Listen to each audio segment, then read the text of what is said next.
Hello, everyone. I'd like to welcome you to another episode of Film Roundtable.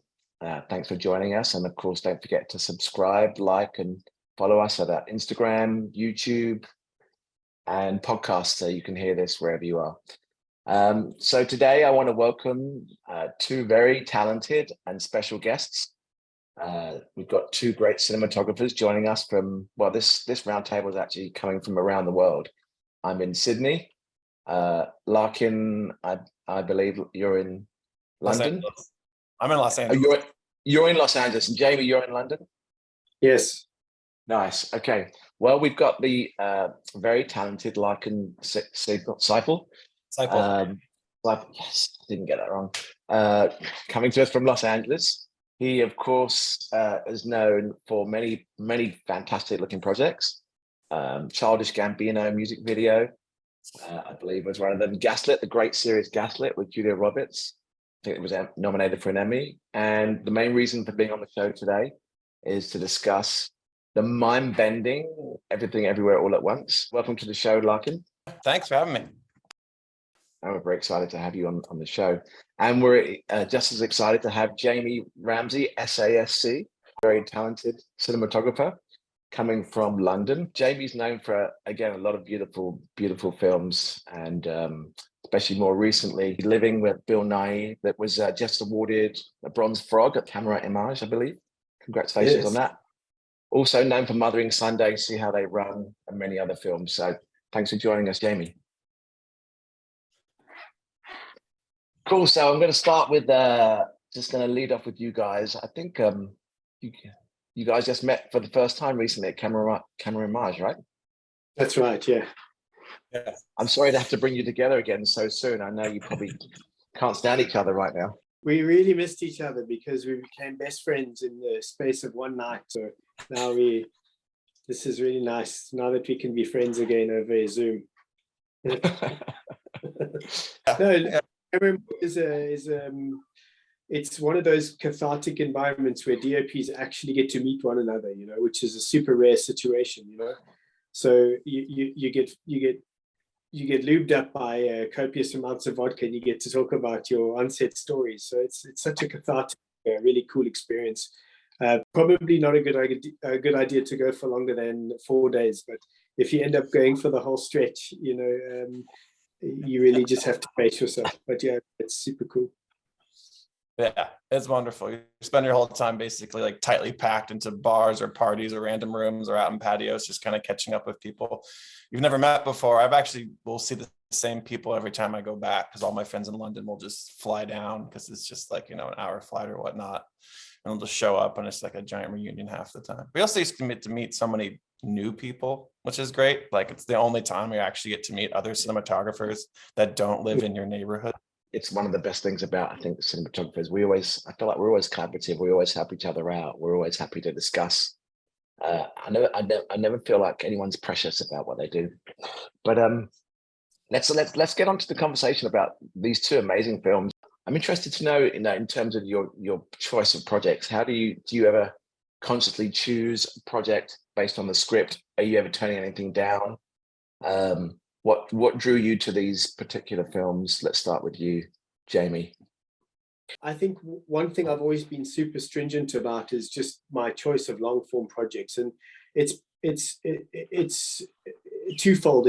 On the one hand, it's because the quality of film and my emotional connection are hand in hand, right? So the script has to speak to me on such a deep level for me to actually give enough of myself to make something amazing of it, and the other aspect of it is as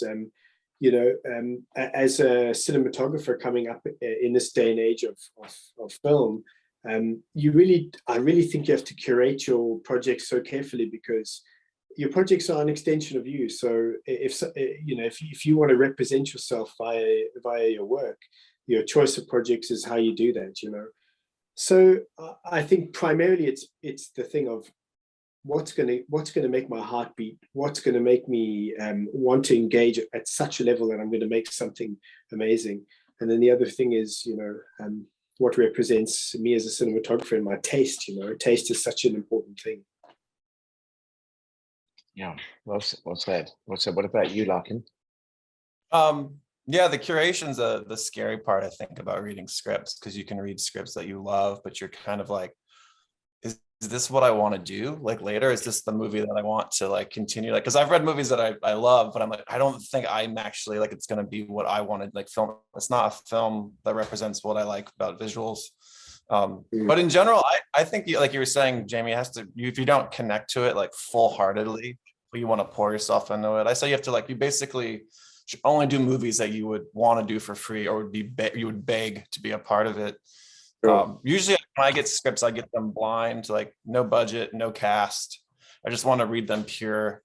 I will ask for the film shooting, because that will determine if I'm actually going to do it. But I like to like it's much easier to go in and just see the story as raw, pure form, and then love it. And then maybe they have a huge budget and a great cast, or maybe it's an indie with nothing and they want to shoot it in the backyard.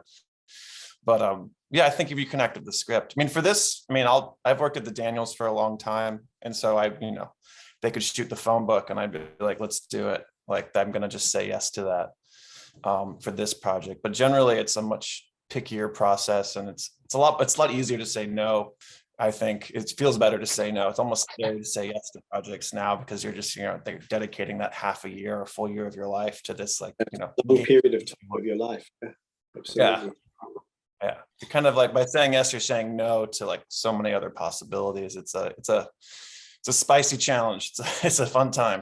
It does no one favors if you as a cinematographer take a project half-heartedly, because you will never ever be 100% into it, and therefore you'll never give the project 100% of yourself. So ultimately the project will suffer. So it's actually such a good thing to just pull back right at the front of it. Do either one of you have families? I have 2 kids, so it's a yeah. I've been shooting a lot more locally for the past 4 or 5 years. How old are your kids? 3 and 5. 3 and 5.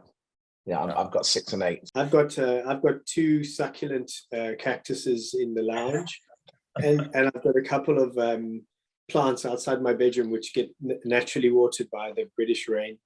And I've got my surfboard here, which is, I got to keep it like waxed as well. It's quite important. So yeah. For the day that you might actually get to use it, you mean? Yeah, exactly. You take it to the wave pool,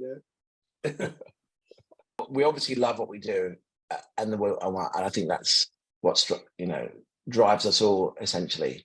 But it is a commitment, and there are sacrifices to make. And how do you balance that? I think having children is the worst thing you can do for your career. that's like the most blunt way of putting it. For me, it was the best thing I could do for my life. But like, I think actively, especially once we had a second one, it was like, okay, this isn't like, just even when I work in town, you're working minimum 13 hours, 14 hours of travel. So even if you're there, you're not going to see them. You leave before they wake up and you're back before they go to sleep. It does give you a lot more perspective and changes your life. But like, I've all of a sudden, taken a lot more shows in town. I've still been picky, and I was really lucky to find good projects in town. I'm also really lucky that I'm able to lead on commercials when I'm not doing films, which is really nice. So I think that's also wildly important to have commercials to lean on, because I've had friends that are feature DPs that can't do that. And so they'll wait 6 months, then go, I have to shoot a feature. I have to do it just for financial reasons. And so they try to pick the best option at that time. But I think, and Jamie, I know you shoot a lot of commercials too. Like, I think we have this beautiful luxury of we get to wait for something good, which is like, kind of goes part and part with like the idea of having kids, but also the ability, like, I think the worst scenario is being stuck in features and having 5 children, and you're just always out of town because you have to just pay for them to live, and they resent you for it. But yeah, I mean, I think you just end up picking, in my wife and family are really supportive of, they're like, like, if you love the movie, go do it. We'll figure it out, or we'll come with you. Again, it was easier when there was 1. I did a movie in New York, and that was great. But with 2, I'm like, is it worth it to bring 2? It's just going to be like, we keep talking about doing movies in Europe in the winter, and I'm like, you're just going to be stuck in an apartment, and it's going to be raining, and you're just going to hate me. I know the food will be better and we have some friends there, but it doesn't matter. In the end of the day, it's just you and 2 kids in a tiny spot. Like, stay home, it'll be better. I'll fly back. But also just, you have to just fly home on the weekends, even though it sucks. Like every 2 weeks, you just take like the red eye Saturday, you're there for like 18 hours and you fly back on Sunday, but you just have to be present in their life. But yeah, anyway, so needless to say, I've been working in town far more often. Jamie, what about you? I mean, do you feel like you've had to sacrifice for this career in any way? I think so. So my relationship with sacrifice is like 20 years long, So when I first fell in love with cinematography was in film school, really, and I knew the moment that relationship was formed, that it would be my fundamental relationship in my life. And the moment that happened, I put it before all friendships, all family, all relationships. So I've missed integral birthdays of friends. I've missed weddings. I've missed, christenings. I've missed, funerals. I've missed my birthday so many times. And, during, like, I look at a career as like a graph, and there's this like strong phase of like the hustle phase, and in the hustle phase, the career ostensibly comes first, and you miss so many things, and that's the equation that you make and the agreement that you make, and it does get to a point where you look at yourself and you say, okay, fine, I've reached a point now where the balance has shifted a little bit, and the leverage is a little bit more on my side, and I actually want to start participating a bit more in life. And that hit me about I guess like 4 or 5 years ago, something like that, where I said to myself, I need to make a definitive choice of actually putting some life first in my world, which I started to do, and I started to make plans and actually stick to plans and put plans before work, which was such a wild thing for me, because I think as a freelancer, you live in this psychology of make hay whilst the sun shines, because you never know where the next job is going to come. And unfortunately, that's a stigma that's attached to you because of this arch of work life that you go across, And so for a large part of my career, it's always been work first. And then it got to a point where I was like, I need to actually, what is the point of all of this work? It's gratification on a creative level, but where are the relationships, where's the love, where are the experiences, where are the memories? And I started putting some of that first, but then it becomes a balance, gents. To be honest with you, it's got to be a balance, because it can't be one-sided either way, So I think it's just being pragmatic for me anyway, as a person who doesn't have a family and kids and stuff. It's just a pragmatic balance of where that line lies. And for instance, this year was my 40th birthday. Don't tell anybody. Happy birthday for whatever number it was. Thank you. But I had planned for many years to go to Ibiza with my friends, and that was the big plan. And I put it into action, and I got multiple people involved, which was a hell of a situation. I should have hired a production manager to do it, but I didn't. Anyway, but I stuck to it and had this birthday, which was epic. And it's probably the first birthday in a long time that I've actually taken time out to celebrate with people, and it was wonderful. But hey, listen, anything that you do that's worth having there's a lot of investment involved, so same with cinematography, man. Yeah, for sure. It's it's interesting. I was very much the same, like I only thought about my career. I never actually wanted a family. I never wanted to have that. It was like career. And when eventually, I just like you, I've missed many things. But that's kind of part and parcel of the contract you make with yourself. I don't think anyone really realizes it when they get involved in the film industry. But it's such a good life for the most part, that you in a way you don't mind making that sacrifice. And then after a while, it does start to bear down on you a little bit, and you do have to find that balance. How did you, Larkin, how did you get into the business? Did you always want to be a DP, or, I mean, what was your? No, I mean, I think like a lot of kids, I just growing up got really into movies. I think my mom worked out in the suburbs, so we would drive out and I'd go to the theater, buy one ticket, and then see 8 movies. Like, you know, great stuff and bad stuff, but it was like, you know, it was like the height of Spielberg, like firing on all pistons. So I'd see all these great, terrible movies like Phantoms or Disturbing Behavior or Speed 2, and then I'd walk over and see Good Will Hunting and then Saving Private Ryan. Like, it was like a surreal, like, you know, or like Half Baked. But I got that, and then I just went to, you know, at the end of it, it was like, I should go to film school. I like movies. I think directing sounds cool. I think every kid reads like one Steven Spielberg like autobiography, and you're like, this is what I want to do. This sounds great. And then you get to school and you're like, how the hell does anyone even direct, like slash like pull things together? Well, anyways, I showed up and I immediately got pulled onto a feature as a grip, like working nights. And I just loved the camaraderie of the crew and just like being in the woods and pulling cable and having backpacks full of sandbags. And I just loved the idea of like working with my hands.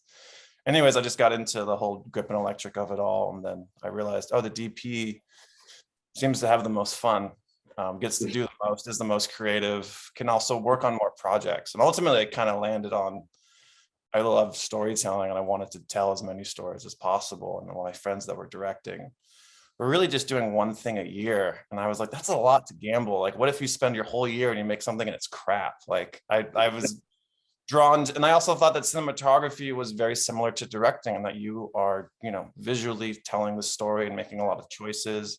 You're not as involved in all the other categories, but I felt like as a, you know, filmmaker, that's what I was attracted to. And then I got into the technique of it back when also we were shooting film back then. So like there was legit magic to filmmaking and like the mystery of it, and like, you know, all like the DPs and myself were comparing if we could actually do what we wanted. Like the first thing I shot, I got underexposed 3 stops because I thought that was the secret. We shoot full film, thought I was canned. I was like, well, I should probably not do film. This is not my forte.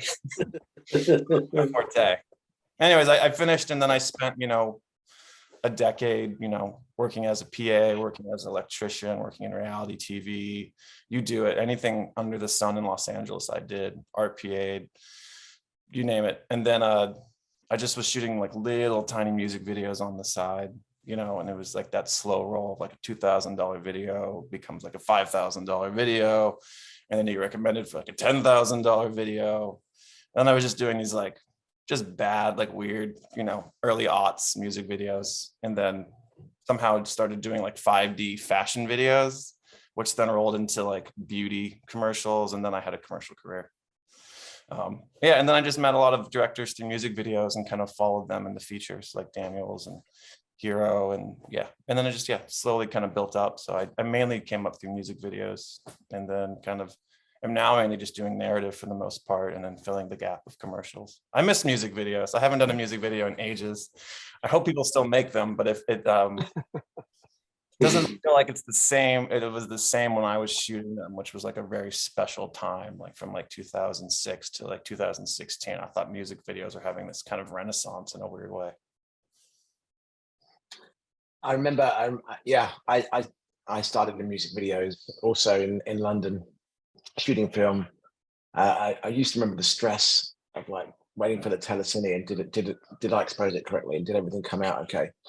And I'd call the post house in first thing. I'd say, how are they? You know, did everything come out okay? They're like, yeah, don't worry, it's all good. I was like, I'm going to be hired again. And it's funny. I did a music video one time. You talking about underexposing stuff. It was like for charity, and it was Only Rock and Roll, But I Like It by the Stones. And we were traveling to all these different countries, filming famous musicians, whoever wanted to be a part of it, and we would build the song as we went. So we shot the whole thing on Super 8, and I had all these different 16mm stocks cut down. And we got to, and then I'd never shot reversal before, and I had some Tri-X, I think it was, and I remember thinking, oh, expose it the same way as I expose, you know, everything else. And we got to LA, and where the lab was, it was a specialist place for Super 8 at the time. And they were like, yeah, your black and white stuff's, underexposed. You can barely see anything. I was like, what are you talking about? I exposed it correctly. And then I realized, no, I didn't expose it correctly at all. I was completely fucked. But luckily, I had covered. We had 3 different cameras with different stocks, so I had the coverage, so it was okay. I learned a hard lesson very quickly about how to expose. That's the way to learn. What about you, Jamie? How did you get into the business? So I went to film school. So I left high school, went to film school. Left high school kind of not in high school kind of unsure of what career path to take, and strangely enough, like I had been on set quite a lot because when I was a little kid, my mum put me in like a load of commercials and stuff. As an actor. That's exactly that side of the camera, So I've been involved on a film set and observed it in such a playful sort of enjoying way. I never actually thought that it could be a legitimate career path, And then, school was never really for me, and it got to a point where all young adults go through that phase of, what are you going to be when you grow up type of story, And it sort of dawned on me then that you could actually have a career in film. Like film is actually a path that one could take, And at the same time, there was the advent of a pretty good film school in South Africa. So I got involved with this film school and did like a four-year course at this film school. And, that was really the first time that education really made sense to me, because for the first time in my whole life, I really engaged with what I was learning and understood it. I growing up, being dyslexic and stuff, words on the page were always like a bit of a thing for me. So, imagery, observation, being involved in looking was something that really made sense. And now being in film school, you quantify the value that you quantify is how you see the world and how you represent the world with how you see it, So that's how it began. I went to film school for 4 years, and at our film school, we had this structure where every year would assist the 2 years above them. So if you're in first year, you assist the third years. Second year, you assist the fourth years. So you have this kind of mentoring structure. And a chap that I had worked with on set a few times, when he left film school, he was production manager on some small sort of crazy horror film, whatever. And he said to me, it was kind of the year I left film school, he said, listen, would you be interested in doing second camera on a film, on a movie? I said, of course, I'd love to. So straight after film school, the first year out of film school, I got into this horror film and I did second camera. And it was really like I think one of my top experiences on set was operating second camera. Like, I really wish that I had done second camera longer and more in my career, because it was so much fun. You have none of the stress of a DOP, you have none of the worries of a DOP, but you're in such a great seat to learn, and you're in such a great seat to engage with people and have such cool interpersonal relationships. Anyway, on that film, the director took a shining to me and said to me, afterwards, he said, look, I've got another film coming. Would you like to DOP my next movie? And I was like a year and a half out of film school. And I was like, fuck yeah, absolutely will DOP. I have no idea what I'm doing, but I'm absolutely will DOP next film. And I think that's an interesting point about being a DOP is that so often it's not about what you know, it's about what you represent that you know, and what you study before you have to go into war, And it's like, do you know this camera? Yes, I do, but you don't. But you make sure you flip and do before you start shooting. Do you know this? This style of filmmaking? Do you understand German New Wave? No, but now I do. Do you know what I mean? So that's what it was about. It was like, there's no ways I'm going to let this opportunity slip through my fingers. I'm going to make sure I show up and represent somebody who's been doing it for like 10 years, but I didn't have a clue, So that's how it started. So I did that film as a DOP. So I straight after film school, I did one film as an operator, and then I just got on this sort of role of DOPing, and you know, I absolutely so stoked for that journey, and so happy that I cut my laurels on narrative, because narrative storytelling is what my base education was, you know. I had to learn commercial, I had to learn aesthetic storytelling, I had to develop a commercials career later on, but my base education was in narrative storytelling, how to tell a story with your camera and your lighting, you know. Yeah, and then here we are today, sitting with you two champions. That's it. It's pretty amazing. Yeah, I love the different journeys that we all go through to get to where we are. Would you say? Well, actually, there's a couple of things. I mean, I've got a whole list of questions, by the way, for both of you about the films that you guys shot. That well, I'll get to. But I guess you know the journey is always different, you know, for everyone, and you know we stumble, and like you said, you know, Jamie, you know, you have to show up, and you have to be prepared, and you have to be ready for every opportunity that comes your way. But what would you say? I mean, I think now, would you say like you're at the peak of your careers thus far, both of you, to date, and what, you know, what's next on your agenda, you know, on your checklist, you know, in an ideal world? Larkin, let's go with you. Pressure's on you. I think I remember actually talking, actually at Camera Maj, I forget this with you, Jamie, but it was talking about the next, and the idea of like your career is kind of progressively, it's ambitious, right? You're kind of always trying to do something different or bigger or better. But I think once you make 2 movies that you love, that you believe in, that are yours, you're that whole like idea of like bigger or better, it kind of falls apart, because you're just like, well, like I forget growing up what it was. It was like, oh, it's like the goal to do Star Wars, is the goal to do like a big superhero movies, it's to do Dark Knight, which now, like, I mean, it was just like, it's like because you grow up watching, you know, loving these amazing cinematographers, and the idea of like what a career actually supposed to be. And I feel like now I'm at a place where I'm not looking for something more ambitious or bigger. I'm just looking for something unique and interesting. You know, hopefully, you know, there's a budget and I can be paid well, and I can pay my crew well, and it's comfortable to shoot, or not, or I'm looking for something scrappy, like the whole like drive to, like, you know, again, in your career, you start building up projects, trying to do bigger and better things. To me, I think that, I don't know, I'm not driven to do $200 million movies or anything crazy like that. And so now I'm at a place where I'm hopefully just waiting for projects that are unique, or that I can actually bring something to, as opposed to just be a guy that did something weird that wants to make a boring story kind of weird, which usually I get calls for half the time, or, you know, like, you know, because of the Daniels, it's like, hey, you do magical realism, you can do this movie, or you can make this boring script visually interesting. I'm just kind of waiting for something that I haven't thought about. I'm kind of like hoping to be surprised, or find something that I never thought I would shoot. And that's the dream of what I'm thinking of now.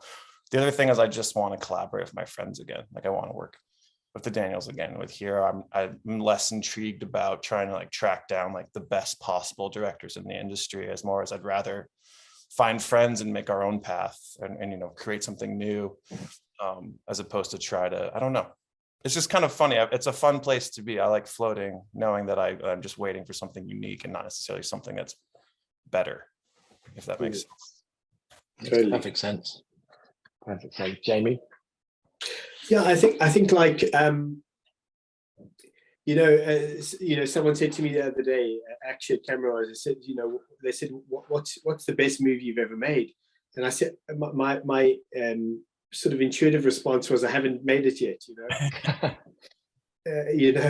Because I think like, you know what's inside of you as a DOP, and you'll know when you've made that one piece that's like, okay, this here right now is me right now, you know. This is my masterpiece, or this is my you know, my song kind of thing, you know. So certainly I've done stuff that I'm super proud of, and absolutely, and represents my my path. But you know, that one piece, you know, hasn't hasn't come up yet. And you know, when I look at like potential projects and things coming my way, it's funny, you know, like when you're sort of a bit younger and you're on the hustle phase, you look at like types of films as like milestones, you know. And you know, as you said now, which made me kind of smile, was like, you know, the Star Wars or like the James Bond or like, you know, the Nolan-esque film. And you know, and it's funny because what I've realized is looking at like cinema now, it's you know, it's so trend based, you know, stuff that appealed to me like 5 years ago. When I look at it in today's context of like acquisition, it doesn't quite like sit right, you know. So what I think for me the best thing to do now is just to be super honest about what resonates with me at this point in time, you know, and not try and answer like some sort of goal ticking placard that maybe I've hinted throughout the time, you know. Because I mean, you know, when you know, what's his name did the latest Bond, help me out here, Linus Sagan. Linus, yeah. Who I think he's an amazing filmmaker, and I love his short form, his long form. You know, I think he's really great. And when he did the latest Bond, I was like, you know, that's a great milestone project, is to do a Bond, you know, and kind of maybe modernize the Bond look and give it your spin and whatever. And you know, when I sit in a position now and I think to myself, well, who knows what the next Bond is going to be, or what the next exhibition piece is going to be. And I think that the truth is that actually the kind of stuff that I want to be involved with is the kind of stuff that makes me feel deeply upon reading, makes me react deeply upon conceptualizing, makes me and my team react deeply upon acquisition, and hopefully become something that affects audiences and hopefully has a longevity in the sense of cinema, you know. I'd love so much for my choices, my cinematic choices, to have a longevity to them, you know. And you know, and Larkin, watching your stuff, I know this is something that's so deep in the way that you shoot as well, is that your choices are not aesthetic, they're not veneer, they're rooted in the depths of a performance arc and an event arc, to the extent that little set pieces that you make in a film can actually have a longevity and a lifespan that affects students and audiences and whatever for a long time, you know. Yeah, it's for the other thing that's, I mean, I came up differently than you, Jamie. You had it seemed you were phenomenal to just jump into a movie right off out of school. One of the things that when we were coming up was there was this fear of trying to stay with your director. Like you would do something great, like you do an indie, then boom, your director would do like a $30 million movie.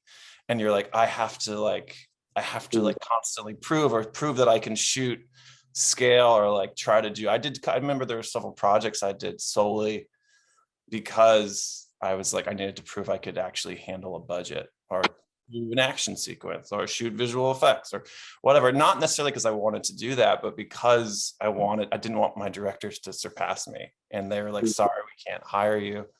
But it was weird getting out of that mindset of like, you know, kind of bulletproofing your career with these like choices you make about being able to like, I can do this, I can do that. Same thing will happen in commercials, even if television.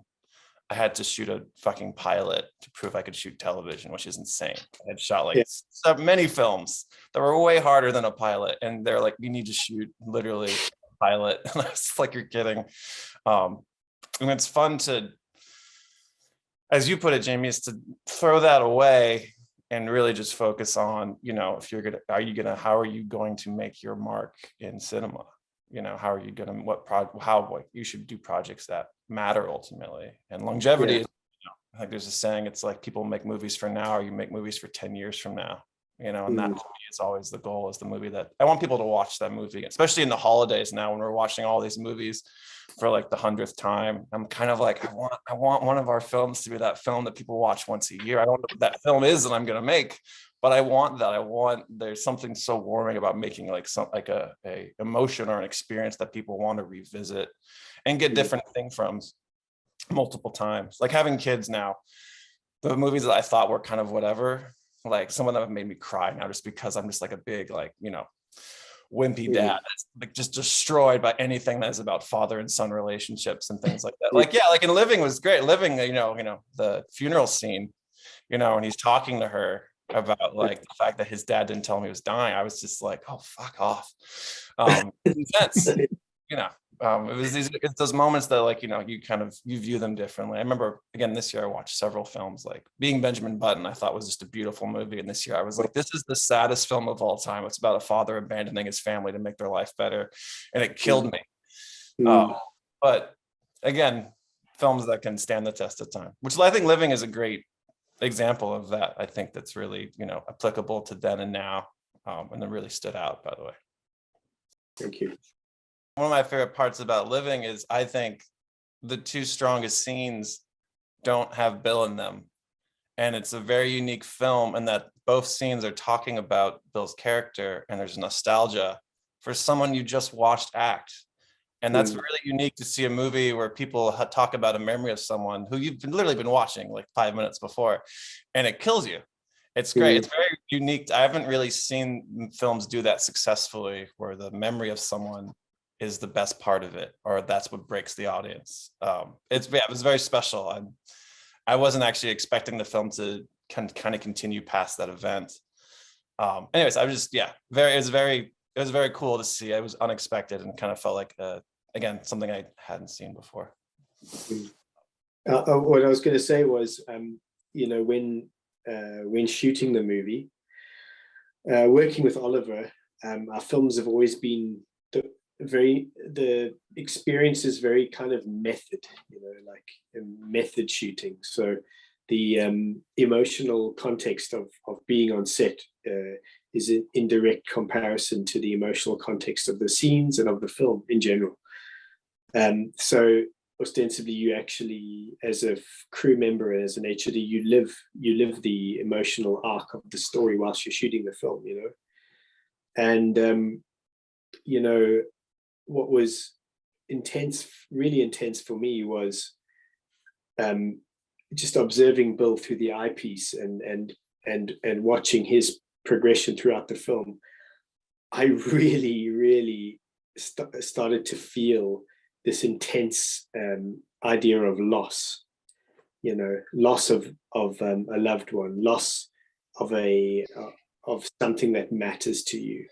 And there were a couple of scenes, and my favorite scenes are potentially different to other people's. But you know, when I filmed the scene of him singing in the bar, so I'm on comms with my focus puller, you know, and he's a very close friend of mine, and you know, we've done a lot of films together, and emotionally we're very close as well, you know. So my like tough times, he's always kind of been there for me.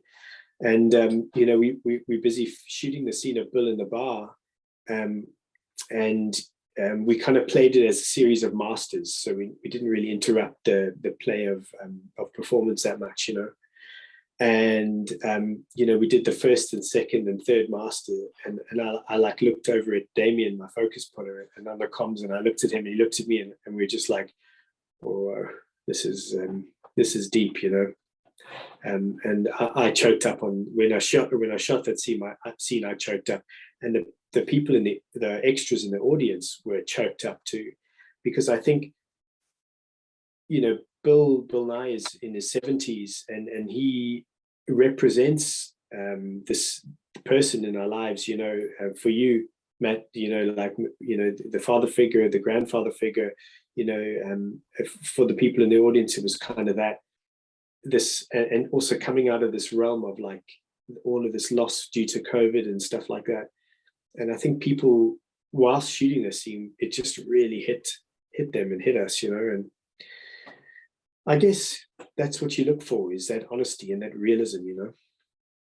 And I think Larkin, with your film, I guess I would call it like the third act of your film, when stuff really starts to land and the message really starts to hit and come across, and they kind of slow down and they start to actually teach you, and it's less about sort of a barrage of information, more about like, okay, this is the point of it. That was kind of my moment in Everything Everywhere All at Once as well. Was like, okay, you've experienced all of this now. This is what we're teaching you. And I guess ultimately, guys, we can all agree that that's what good film is about, is that lesson.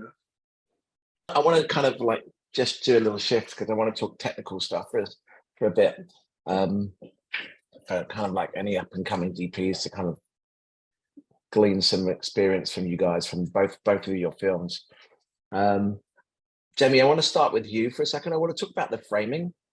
Something that I really noticed was how you framed people, and there was a lot of headroom throughout the film, especially like Bill's character. There was a lot of headroom. He was like low in the frame for a lot of the film. Like it was almost as if life was kind of crushing down on him. And then towards the end, as he was empowered, like he kind of came closer to the top of the frame. So I'm interested to kind of hear your thoughts and just have you talk about that framing journey and aspect ratio there. Yeah. So and both of you I'm sure can attest to this, is when you're in the pre-production phase of a film, that is when you are understanding the visual Bible of your visual approach, and you're intellectualizing, you're pre-intellectualizing choices that you think are best for feeling and moment and progression and arcs and all of that sort of thing. And what was fundamentally important to me about that movie was to set up this idea of post-war austerity in the UK, and this idea of a society that is less about the individual and more about the greater organism, which is the country, a post-war Britain that needs to be uplifted and whatnot. There was this, one of the things was about sort of a social hierarchy and this idea that, each sort of class level lives in a box and works in a box and cannot progress and beyond. So at a base level, it felt like a narrower aspect ratio was the kind of thing that would create a jail and create a box, create a structure, and an austere structure for a character. And beyond that, just this idea of chopping off any sort of superfluous information on the side of the frame, and using a narrower aspect ratio that really focused us on the character. It felt right to me. Also, using a narrow aspect ratio and a squarer framing really allows you, and this touches upon one of your points that you made now, Matt, is having a higher vertical aspect ratio really allows you the psychology of placing your character within that frame to create the sense of claustrophobia, the sense of drowning, the sense of being encumbered by life, being encumbered by your social position. These are all things that, as a cinematographer, I feel you should be conscious of, but also handle delicately, because there's a lot of instances that I've seen lately where this trickery of the lens is handled in a very heavy-handed way, which I think can work in a maybe a shorter form thing, but over the stretch of a long form narrative, you've got to use it in a very cautious way, because if you don't, I think it loses the impact of it, and the preciousness of it. So yes, the narrower framing and the box frame became such an integral part of the way that we also handled group compositions, which was also a partial throwback to the early 50s, 40s, 50s, and early 60s. Movies, British, Chinese, Japanese, and American films, you know, which had incredible compositions. And then another thing that really affected Oliver and I was, during our prep phase, our reference palette was heavily based in photography.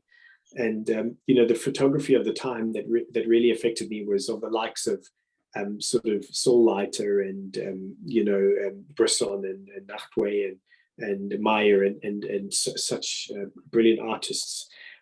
But inherently, the large format print is in that sort of, I mean, generally 1x1, but it's in that world of 4x3 and, in a square sort of format. So I really started to feel such value in compositions that were based in the square format. And I think in narratives that are so supremely character driven, having a square format that's less about an event narrative is such a potent way of just focusing the audience on the arc of a character.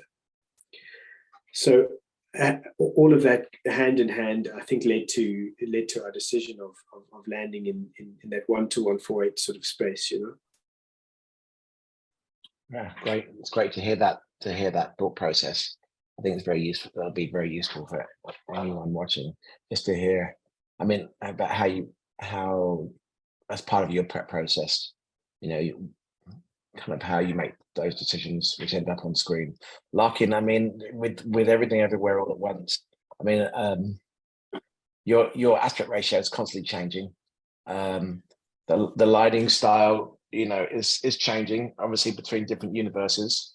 We're not going to have enough time to talk about go through all the questions I've got for both of you, but so I'll try and be. I've also got a question. No, I think question. Oh, perfect. This is great. I don't want to get in the way of your questions, but I guess one of the things that actually, talking about aspect ratios, because that's kind of what we're on at the moment. There's a moment in the film where Evelyn and Wayman are talking. I think it might be after the cream cheese scene, and the camera kind of like moves around. I don't know if it's I think it's a steady cam shot. And before this is after she's connected with her kung fu self in the other universe, and you start seeing these camera flashes in that scene. And as you come around, you cut on the movement like a match cut to the Evelyn in her kung fu life in this big theater, obviously a press event for the movie that they're going to be watching, and then slowly the aspect ratio opens up a little bit.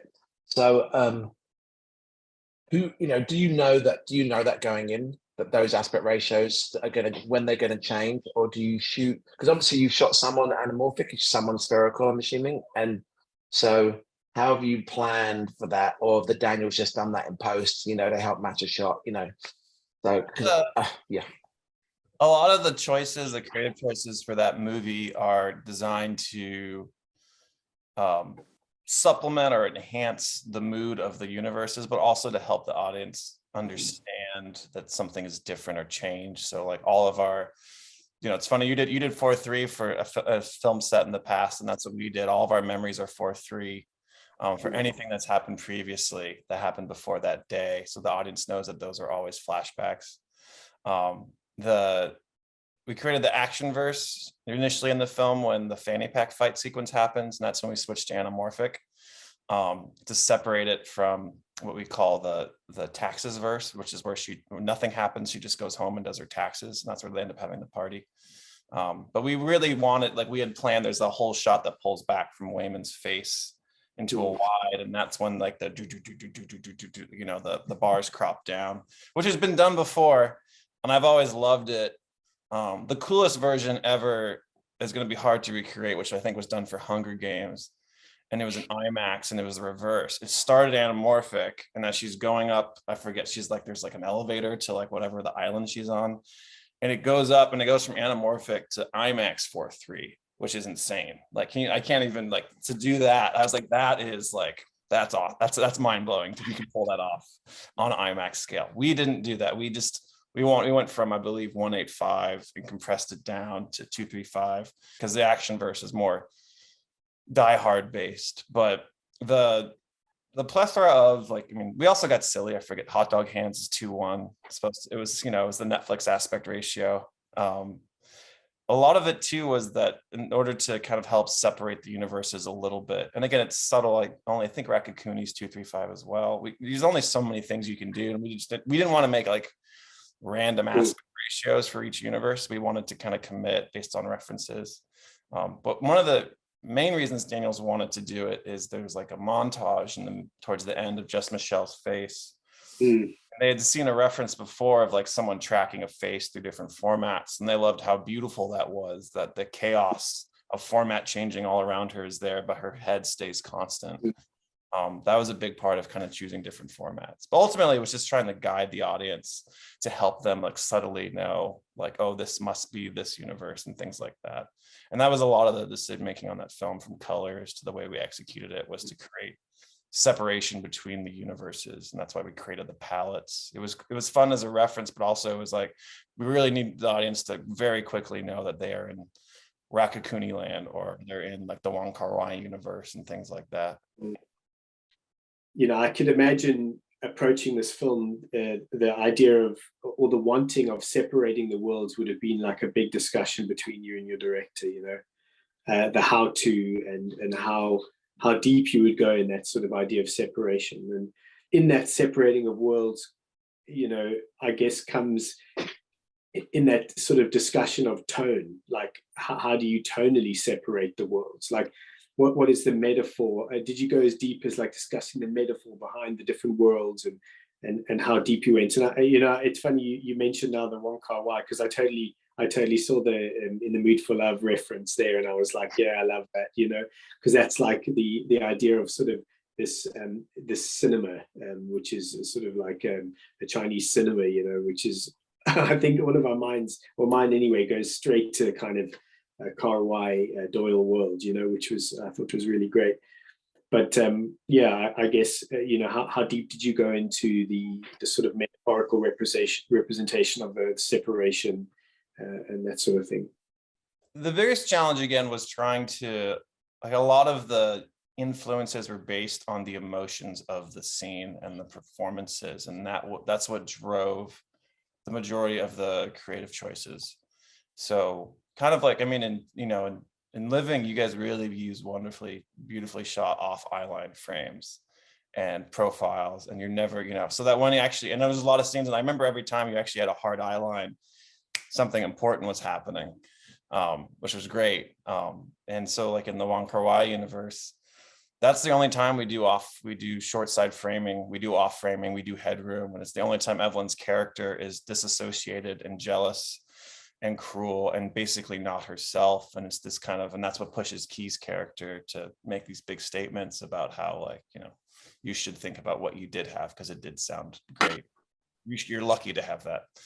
And that's the only time we break our framing. The rest of the framing is designed heavily around connecting with Evelyn and what she has to do. So a lot of it is center punched or balanced in general. Again, a lot of the choices in were less about informing the audience emotionally, because the performance is there, and just informing them narratively what's happening and why. But then the rest of, like, you know, like the Jobo universe, I have a document I should send you, by the way, of all the references. The Job, like the Bagel verse, is all this kind of like, you know, black and white, sterile, cold, lifted, printed blacks shot on Todd AOs. And it was this kind of like evil stillness or balance that we were going for, something that felt off, even though everything looked pristine. And it was also our take on, you know, visually how to represent depression, that even something can look perfect and austere, is ultimately just, you know, falling apart and is cracking, you know. And then the normal world, you know, Evelyn's whole life is kind of a jumble of everything. So like the regular world is every color we can jam in there, heavily of production design, occasionally of headroom, and just kind of packed. We would create frames that were too busy because we wanted the audience to, like, also because it's subtitled as well, you know, that even if the frame is insane, they will ultimately read what's being read, or they'll hear it. We did jump around a lot, and a lot of the times that the Daniels would kind of refocus the scene and be like, this scene is about a close-up, or this scene is about the wide. and we'd focus all of our attention on getting that. And then the other shots, we would blend into that choice. Yeah, and a lot of it too, again, for my job on it was, it's an insane film, obviously. Like there's some crazy sequences, very like sophomoric, absurdist, stupid slapstick stuff in there. And like my job was to try to just be like, it's okay, like I'm gonna use lighting, we're gonna be like brash about it, and we're gonna try to make the audience believe that this is possible by not making it look like a comedy as much as we can. Even though the costumes are insane and their actions are insane, no matter how I lit it, it was still going to be, you know, two guys having a butt plug fight. A lot of our job was trying to add a realism, or again, step on it, if you will, like just basically try to take out the joke, so that you still appreciate it. How long did you shoot for? We had 36 days of principal. And Sure, then that's quick. Oh man, wow. It was, yeah, and the script was, I think the first cut of the movie was almost 3 hours, and I was just like, holy cow. And we had to cut whole universes out of it too. Like there's a whole, there was a noodle verse at one point that was all shot in a boiling pot of water. I love the rock verse, you know, like the two rocks. I love that part of the two rocks just sitting there, and you're like, that's such a magic mushroom moment, you know. Those were shot on Master Primes. That was our National Geographic ode to the film. But yeah, that was a stunning location. I'm so happy we did that, because a lot of people love that scene, just like the one shot. And that actually gets people actually like have an emotional reaction to that scene as well. I remember people talking about crying over two stupid rocks and being very upset. I also think like in the chaos of the movie, which is such a sensory overload, it's a fantastic respite just to like allow shit to sink in a bit, you know. Yeah, and I think the subtitles were discovered in post. I don't think they had the dialogue, so I think the editor just put the subtitles in, if my memory's correct. And then the Daniels were like, oh, this is better. This is far better than them actually speaking. Like just having subtitles like completely allows the whole theater to be silent. It's amazing the emotion people actually, or one derived from the subtitles without actually hearing any voices. Like you read everything into it. It's exactly what you said, Jamie. The respite from the crazy like action and overload, and then all of a sudden you're like, you're getting emotional from subtitles with two words.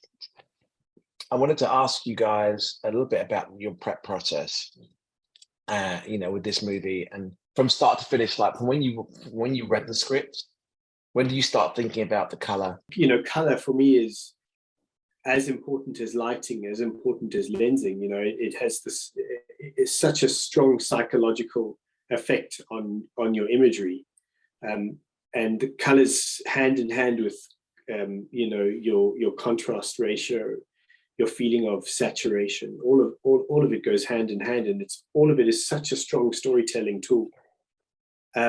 So whenever I go into a film, it really is one of the earliest discussions is about color palette, you know, and it starts with a discussion with the director, and then you engage you know, art department, obviously, because you know they've been on the film for so long, they've got a very, very strong position on color already.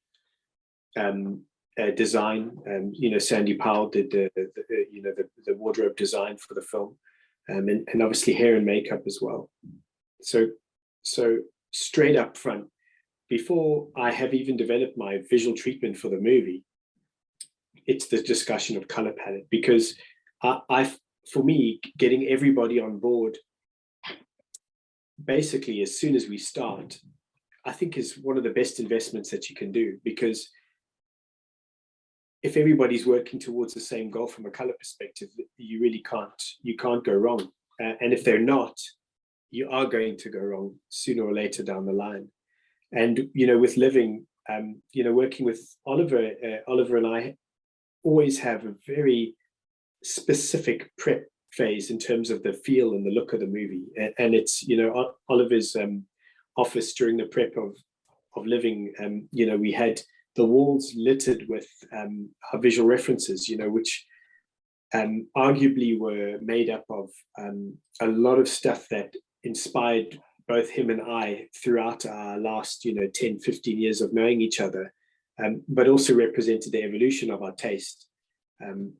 Stuff that was heavily based in photography, but also from Oliver's perspective, based in, referencing some of the iconic films of yesteryear. But for me, the intrinsic feeling of color and contrast ratio, I took specifically from photography. And I focused largely on sort of the early Kodachrome stuff that existed and was born out of like the late 40s, early 50s, specifically looking at the way like people like Saul Leiter and Vivian Maier sort of dealt with, your red, green and blue color spectrum on Kodachrome.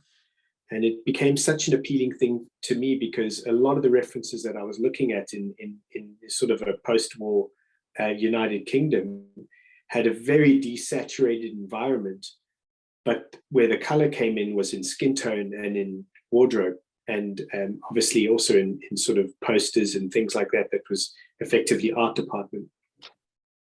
So I sent you my sort of color document that I used in the that color document that I created came off the back of a meeting that I did with all parties where we sat down and we just spitballed this concept of color, and afterwards I put together the document which everybody was completely aligned to, and that's something that I use to engage with my colorist, because knowing that I really wanted to shoot on the day in such a deep contrasty way, where I would allow the colors to really sing and have their place. But I never ever wanted to be in a situation where we had a flat, soft image, which is specifically tricky when you're shooting, on location and city locations.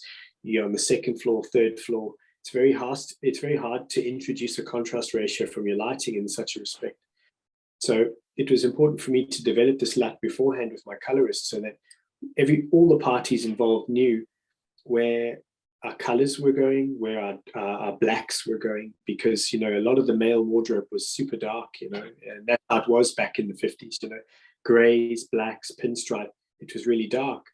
So it was a responsibility of mine that I needed to pay heed to Sandy Powell's wardrobe by exposing, the dark lower end of the wardrobe spectrum, bringing the colors alive and being true to the colors, because Sandy Powell's colors are so brilliant. The way she hand dyes stuff and she brings colors alive, it's a cinematographer's dream, really. But this LUT and this color workflow really needed to enable us to do something on the day, on set, that everybody would know, okay, we've got a contrasty image, I'm able to shape with light, but wardrobe still is a forerunner in this. Hair and makeup works beautifully. So that was the process with color. It was developing this beforehand, so that on the set we could do something that everybody felt comfortable with and felt good seeing. And the other thing was for me to develop the color profile with my colorist beforehand, so that it's the same colorist afterwards, so that there's no worries about a colorist being a little bit negative about potentially somebody else's LUT, or a LUT that you as a DOP have created yourself. It's his LUT. It's followed through from a color document that's intellectualized by a lot of thought and a lot of decision, and now it's run through to the post phase where everybody's become used to seeing the dailies with this LUT on. They're used to seeing the crunch of the dailies. They're used to seeing the colors pop the way they should.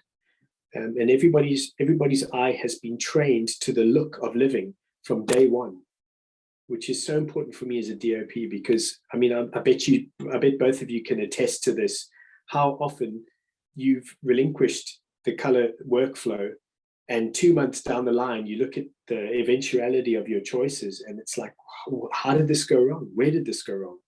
Who's affected this? But by owning your color workflow from the beginning, like I'm sure, Larkin, I'm sure you did, and I'd love to hear yours as well, on your film. But by owning it from the beginning, at least you can control and have ownership and authorship of it, you know? Yeah, no, I think that's like something I've definitely changed throughout the years. I bring my colorists into the conversation in the contract phase. Like kind of when I approach a movie and they're like, great, it'll work out. I'm like, cool. I work with this colorist. I expect to work with him on the film. Let's talk to your post team, make sure it's going to work. I don't want to jump on a project and then be like, oh, that guy's not going to work. We're going to color at the house doing visual effects. I want to be able to in advance be like, it's not for me. If that's how you view color, it's not my type of movie. Color is a huge part of it. It's everything I've been working for, is striving towards, is designed by this LUT. So it has to come from the beginning, and you have to be aggressive about it. Again, it's not actually in my contract, but it's something that I introduce at that phase with the producers to be like, let's talk about this now and not down the line or 2 weeks before we shoot. Like, let's figure it out. And then I start building the LUT as soon as humanly possible. Like the first thing I do is generally go and shoot tests and then just kick it down to a colorist who then works with a color scientist, and we'll reference a stock or a theme or a vibe or a movie and start building it from there. So for Everything Everywhere, we took Michelle's stand-in and we photographed her in the laundromat and at the IRS building and in red light and then we lit her with hard light to kind of mimic the musical world. And then I created a bunch of references for Alex Bickle, my colorist in New York, who I've been working with for the past 5 years. And we just basically went through, I mean, it's a crazy movie. So I was like, he's like, what do you want it to look like? And I was like, Everything. I want it to look like a love. We want it to look like The Sound of Music. We want it to, look like we had a ton of references. And so what we did is we built a quad of the same shot that we showed the directors of, you'd have the same frame on each corner of the grid and each one would have a different LUT. And we'd play whole, tests out with it. We would talk about the pros and cons of it and how skin worked. We ultimately decided on like a Fuji stock to base the film around because of what it did with skin and how it played with shadows. At the time, I was like, oh, it's just this little bit of cyan. It's going to be great. And then I watched the movie now and cyan is everywhere. Even in the middle of the grade, I was like, Alex, there's too much cyan. And he was like, it's a part of the movie, my friend. You're just going to have to go with it.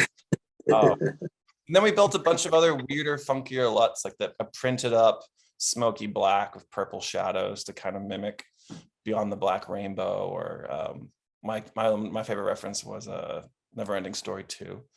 It doesn't look that way, just my memory. And the one thing we found out while making the LUT is all of our references are memories of the movie that we watched. Because when I tried to pull stills from In the Mood for Love. It's tungsten, it's clean, it's not colorful. You remember, the reason why people remember it being colorful is because they use color so sparingly, it pops. Like when she's wearing that dress or when he's under a yellow light, because all of the scenes of them at night on the street, it's hard tungsten exposed for tungsten. It's very clean. And so it was this like, oh, that's not actually what we're doing. We're referencing like Chungking Express ultimately, or we're referencing Fallen Angels, like his more colorful films where they used a lot of real street lighting. Even though they're dressed identically to like In the Mood for Love. Like it was still, that's why we call it the Wong Kar-wai verse as opposed to like In the Mood for Love universe. And what we ended up doing is we built a bunch of LUTs, but we also became enamored with our hero LUT. And so a lot of the universes, we'd throw up the new LUT and we'd be like, no, let's do it with lighting and framing. Let's not just throw on a LUT and say that's going to be the big choice. Let's stick to our previous LUT. And I'm going to remove color. And that was our big choice when I worked with everyone. Was our first color meeting was less about the color we're going to push, but the colors we don't want in these scenes. Because we knew that the Taxes universe, where Michelle has the New Year's Eve party, we're like, red is going to be all over that sequence. Let's try to keep red out of every other universe.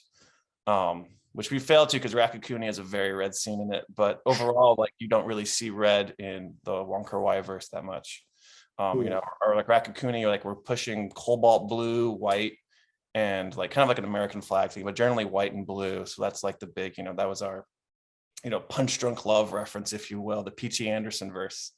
That one we didn't quite like nail on the head I wanted to in terms of production. Like we should have had like, big ass backlights for the night exteriors and like a very dramatic like 90s drama, but we didn't have the time or money. So it was like, we're going to use streetlights.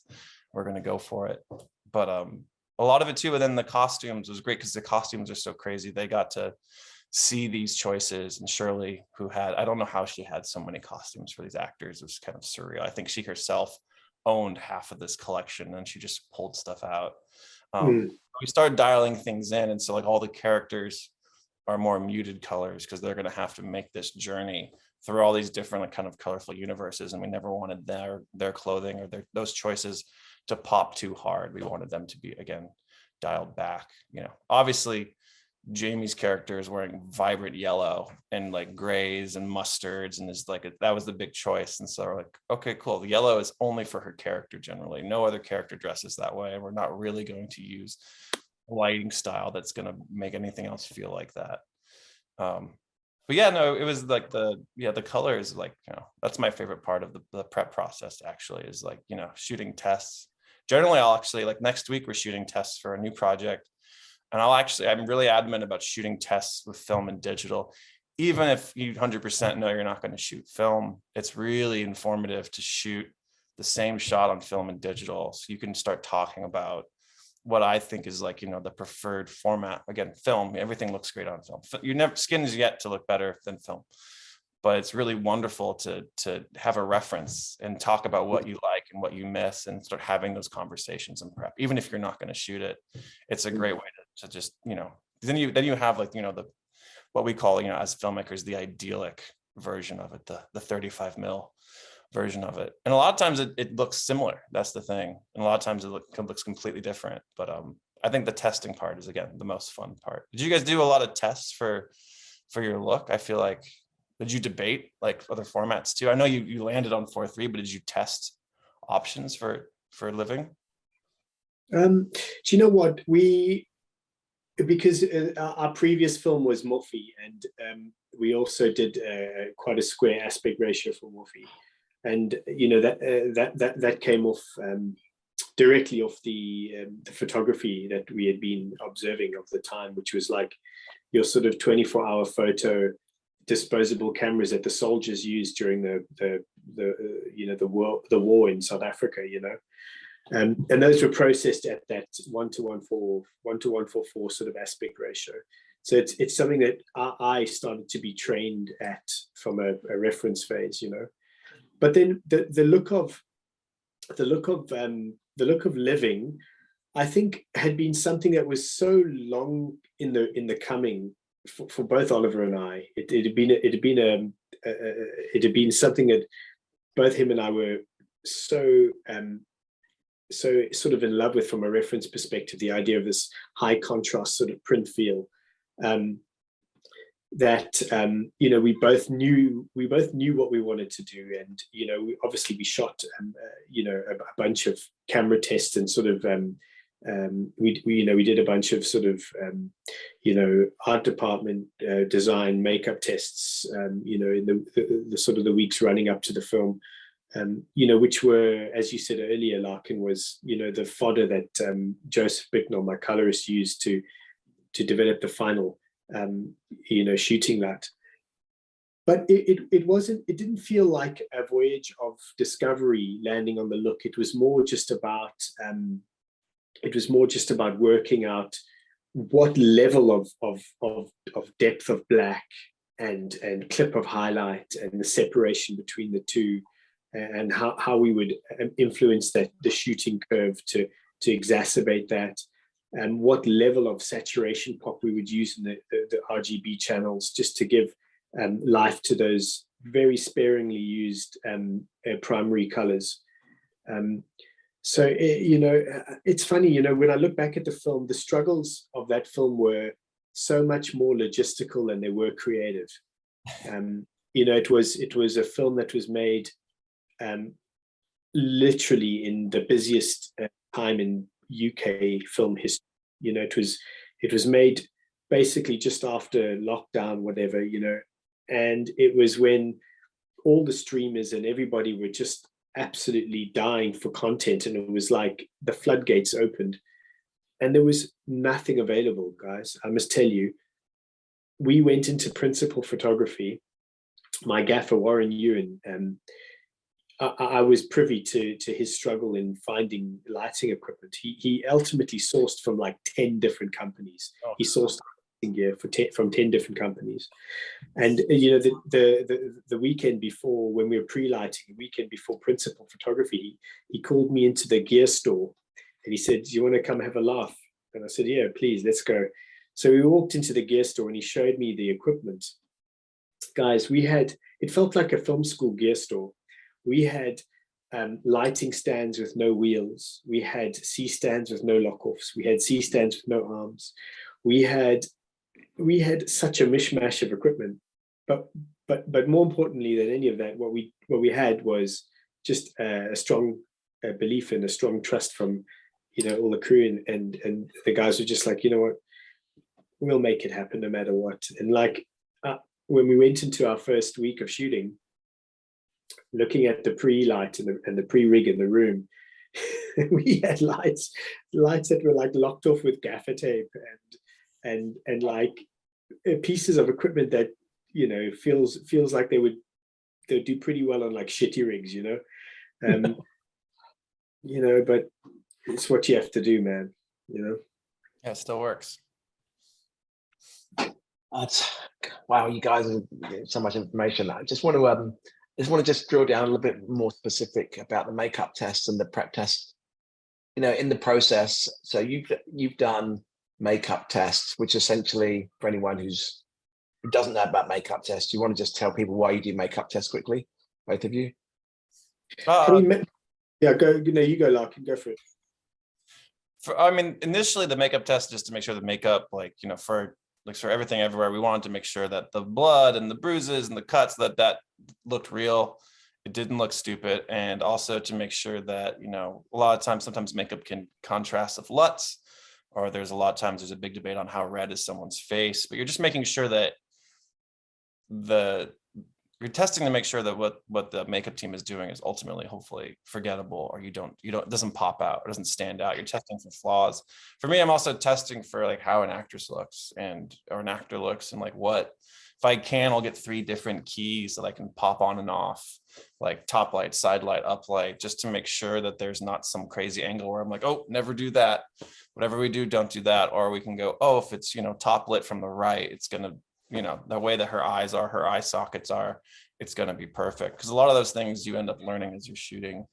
I feel like you figure out an actor's eye socket about 2 weeks after you started shooting, and you're like, okay, this person needs light on the ground and this person never should have a light on the ground, that type of thing, because either their eyes are protruding or they're really sunken back. But in general, though, for everyone else, it's just seeing what, you know, to me, what the makeup team and the costume team has been working on. That's almost like their show and tell, basically. Sometimes it's informative, and sometimes it's really just get to know the actors and say hi before you end up shoving a camera in their face for the next month. Cool. Yeah, for me, it's like I kind of use it half as like a chemistry test to kind of get everybody in the mix, you know. So everybody's meeting each other, everybody's getting to know each other, everybody is doing what they are going to do on the shoot day in an environment that's more forgiving than actual day one photography. But technically, you know, along the same lines as Larkin, what I'm looking for is the color profile that we're going to use, how that affects the primaries, which will always affect makeup, you know. So lipsticks, eyeliner, the depth of the tonal ratio of makeup, the way that we've chosen to soften our lens, how that affects you know, how that affects makeup, and you know, because the way that you know, 2.8K digital reads makeup, the way that 4K digital reads makeup, the way that 6K digital reads makeup, and the way that 35mm film reads makeup is absolutely the most varied thing you could ever imagine. So it's so useful for your makeup artist who might have just come off a Marvel 35mm shoot. It's so useful for them to understand what their scope is in terms of developing a tonal range for makeup, because, you know, we shot 3.4K open gate. It's so much less forgiving than 35mm film in terms of your tonal fall off in terms of makeup, you know, how you blend the wig to the face, how you blend the eyes to the cheek. So it's really useful for them to see and understand what their scope is and understand how far they need to go to create that blend. So that's important. It's important to understand where your colors are going. You know, we went through a handful of reds on the makeup test because we realized that the initial reds, which were good to the eye, actually popped far too much with the LUT.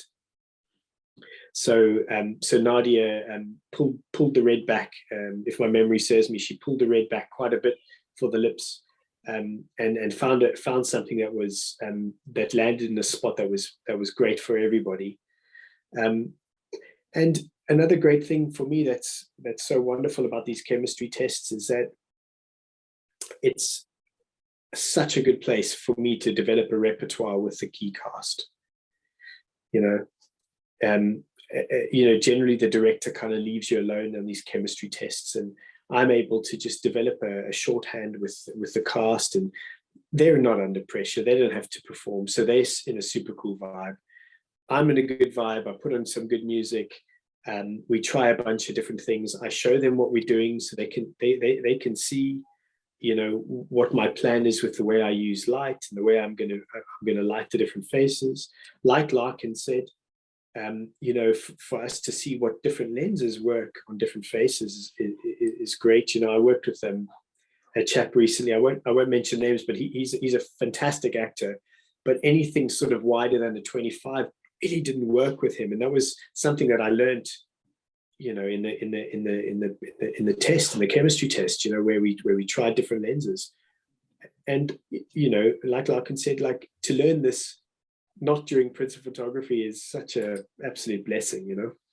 Jamie, just to talk something about lighting, not color, actually, something just popped in my mind, more about the quality of light. I noticed in the movie there was a lot of hard light that you used, a lot, and you know, at least at this day and age, you don't see that so much anymore. I'd love to kind of hear what drove that decision. You know, I think the whole relationship with hard light for me was probably my strongest ode to that era of cinema. You know, where I think like, you know, sort of bare Fresnel sources were such a part of sort of 40s and 50s and before that, but 40s and 50s cinema. It was such a great way of keying key performances out of the background and creating sort of a middle arena of performance, if you will. So it was something that I wanted to use as a tool, as sort of an ode to that era. But again, another point to the hard lighting thing was it for location-based shooting. It was such a useful tool in developing a functional contrast ratio on location. You know, when you don't have a particular control of light, you know, to bring in again a strong Fresnel source, a tungsten-based source, which was arguably, you know, the birth of film lighting was with the heavy Fresnel sources. You know, to use that as a way of it's almost like your first strong brush stroke on a page, having one strong source, and from that you can really build the rest of your exposure profile from that. And I felt it was so useful to have everything anchored in one strong brush stroke to start off with, and then from that you develop your overall tonal fall off from there, and in that you created you know, your tableau. So being able to use that in terms of trying to replicate some of your reference lighting, you know, some of the stuff that's that I lent on was based in natural lighting. You know, I think photographers will always gravitate to something that has a good contrast ratio, and thus when we look at photography as reference material, we'll always see something that's always shot in the best part of a natural verite environment, you know.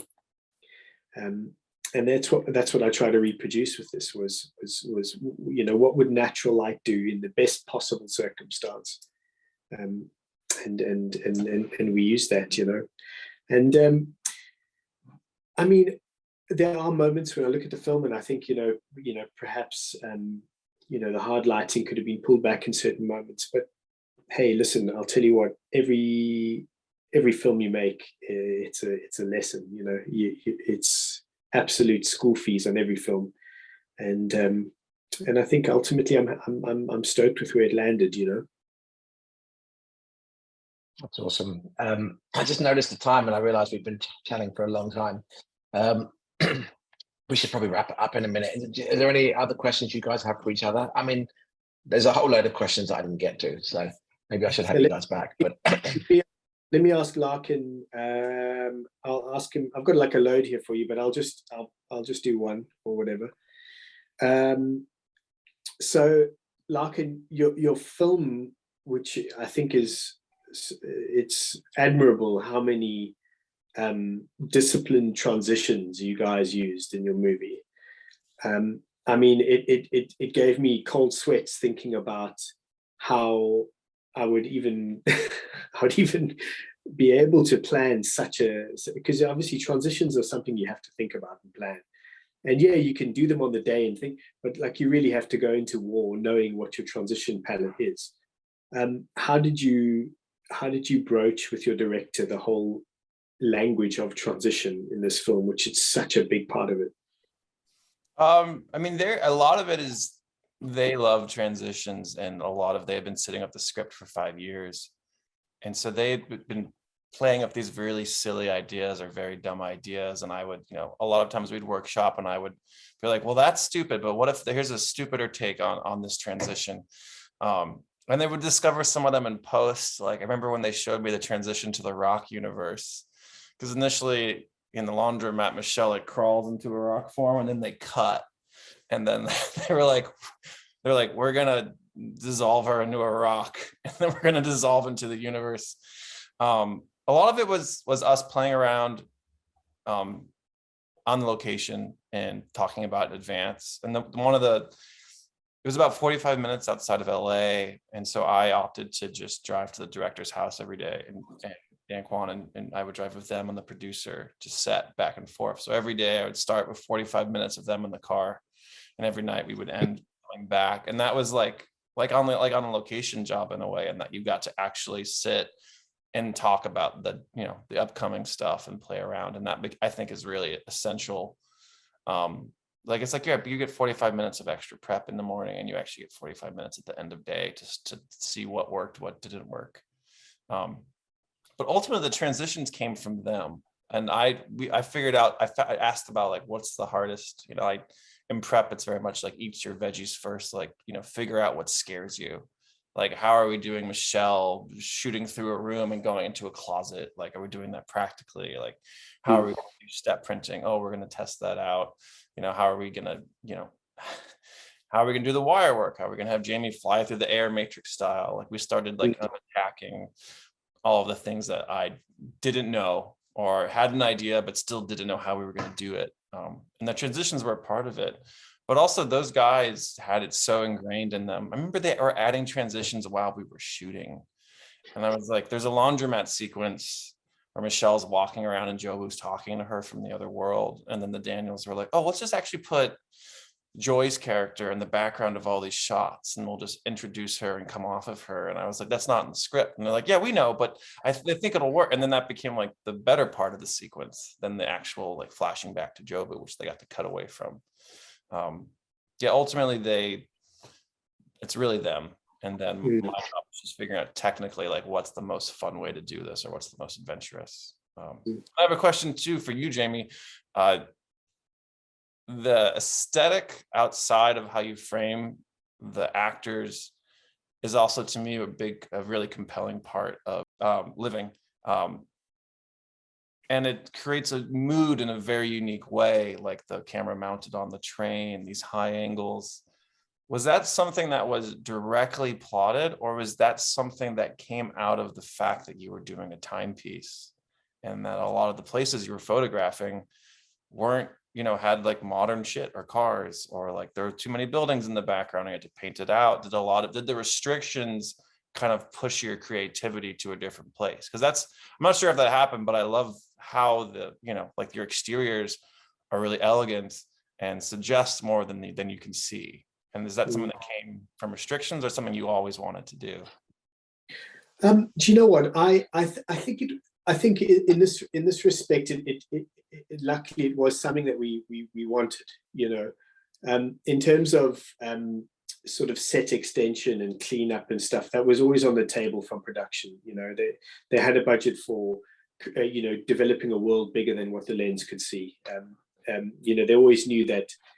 You know, London, because we were shooting central London, London for London, we always knew that it would be restrictive. So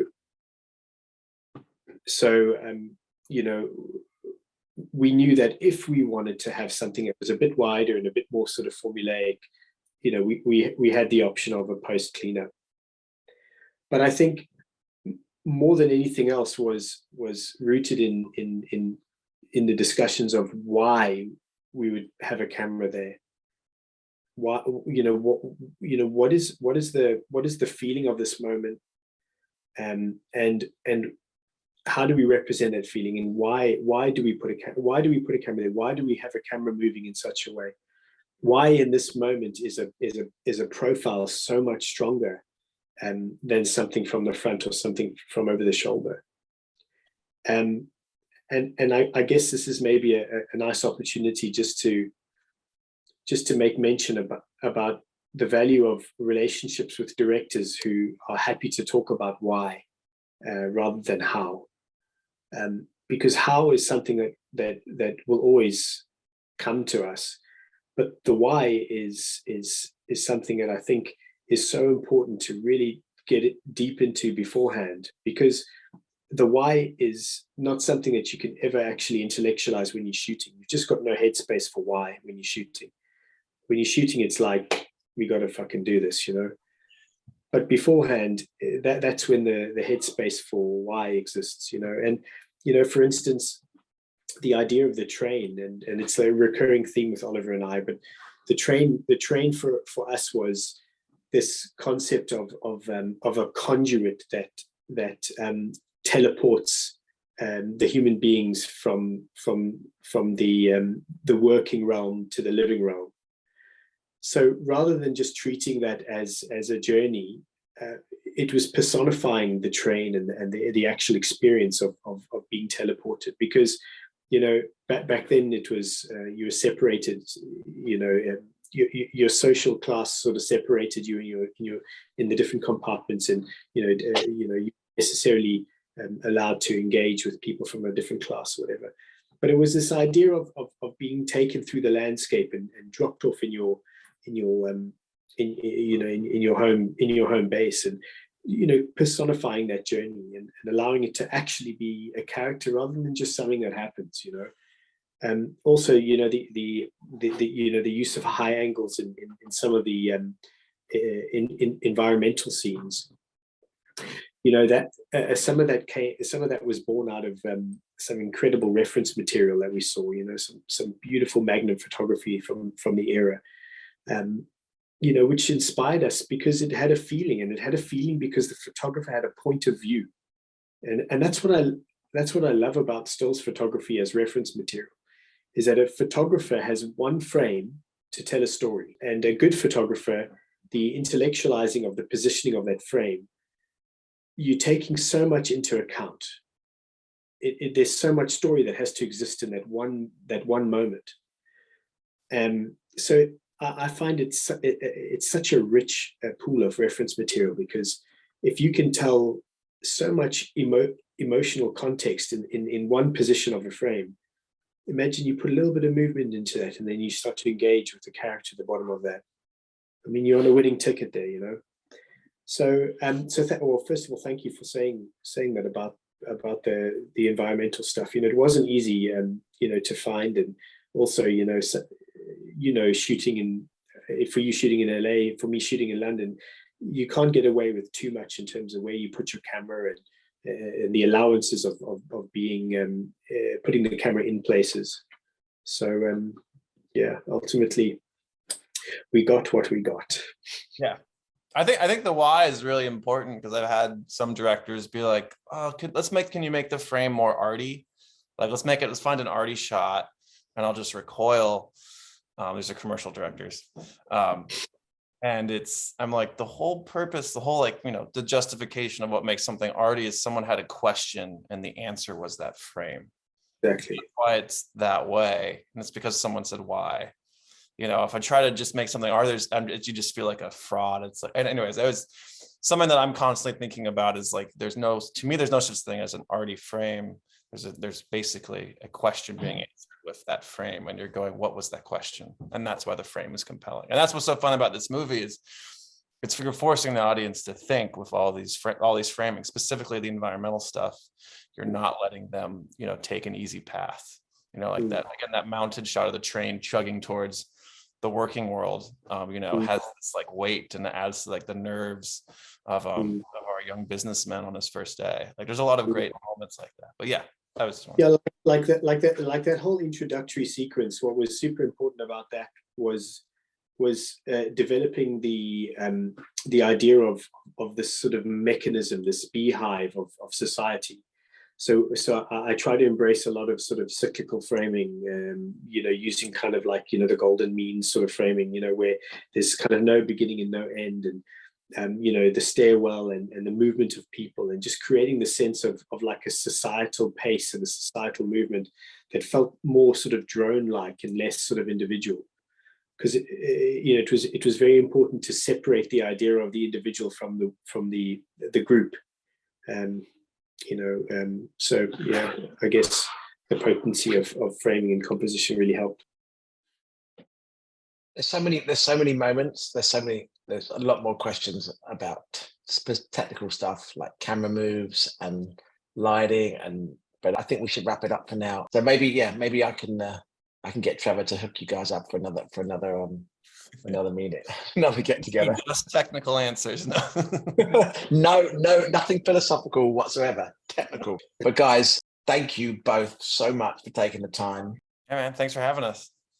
Larkin, thank you, brother. It's so cool to engage with you. Your work is amazing, and seeing your transition, or not your transition, but just your short form stuff and your long form stuff. I think it's so valuable for young cinematographers to see that juggling of the two worlds. So big respect to you, brother, and good luck with your job that you're testing now. And Matt, thank you for having us, brother. I really appreciate the time, man. Nice one. Oh, that was great. And just to really reiterate that you guys should be really proud with the level of mastery of the craft, but also the fact that, as we spoke about earlier, producing work that touches people. And we all look forward to seeing more of what's coming from both of you. So thanks again. Yeah. Thanks, man. Well, thanks everyone for watching another episode of Film Roundtable and listening to another episode of Film Roundtable. Just don't forget to subscribe for more of these awesome conversations, and tune in again for the next episode. Thanks again, guys. Talk to you soon. Cheers. Bye. Bye.